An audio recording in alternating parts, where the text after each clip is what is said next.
I think of the pregnant woman who suffered a shrapnel wound in her abdomen. And when I went to perform an emergency caesarian, I discovered that the baby had been cut in 2 pieces.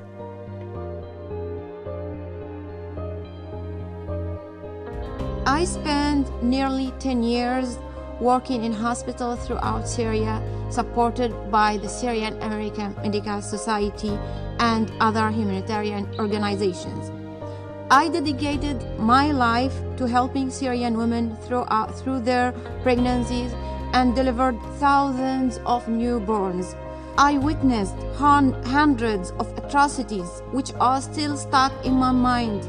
I will never ever forget the tears of a woman in her 40s who was begging me to help her to get pregnant again after losing her 4 children at once because of barrel bomb.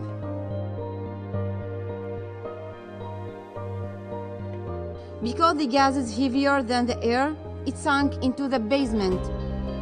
The operating rooms quickly turned into gas chambers. Yet, we only had 1 oxygen mask for all the patients and the doctors. At that time, there was a woman in labor, and her baby's first breath was saturated with chlorine.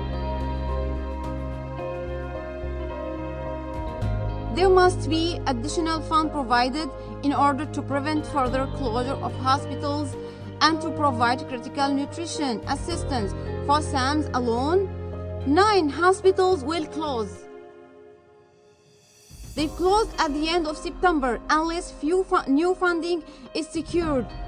These hospitals average total of 260,000 beneficiaries each year.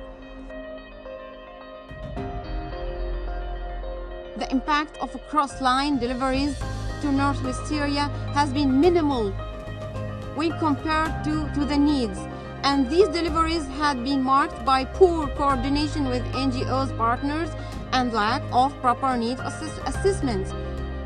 Cross-lines access must be improved through greater planning and coordination and ensure that urgently needed items are delivered for those member states and with concern about armed groups in northwest Syria.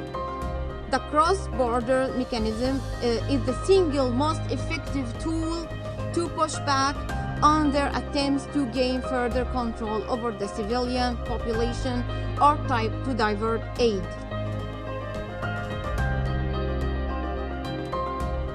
One of my closest friends took her own life.